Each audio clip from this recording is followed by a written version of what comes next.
ইউনিভার্সিটির যিনি ভিপি হয়েছেন তাকে কি ম্যাজিস্ট্রেসি পাওয়ার দেওয়া হয়েছে? একসময়ের রাজনৈতিক মিত্র আজ যেন সন্দেহের তীরের কেন্দ্রে।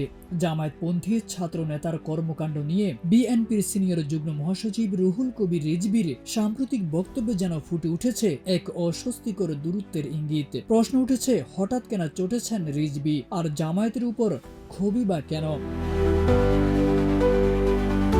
21শে সেপ্টেম্বর জাতীয় প্রেস ক্লাবে এক আলোচনা সভায় রিজভী কড়া ভাষায় সমালোচনা করেন ঢাকা বিশ্ববিদ্যালয়ের মাস্টারদা সূর্য সেন হলের ভিপি আজিজুল হকের। তাকে জামায়াতপন্থী হিসেবে পরিচিত করা হয় এবং সাম্প্রতিক কিছু কর্মকাণ্ডে তাকে কেন্দ্র করে বিতর্ক ছড়িয়েছে।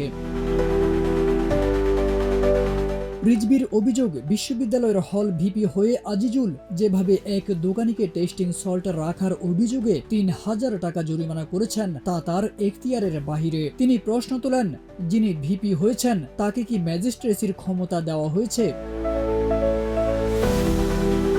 এতেও থেমে থাকেননি রিজভী। আরও এক ধাপ এগিয়ে তিনি দাবি করেন, জরিমানার এই অর্থ জামায়াতের বায়তুল মালে জমা হচ্ছে। তার ভাষায়, অবৈধ দোকানপাট থাকতেই পারে, কিন্তু জরিমানা করার ক্ষমতা কি ডাকসুর ভিপির আছে?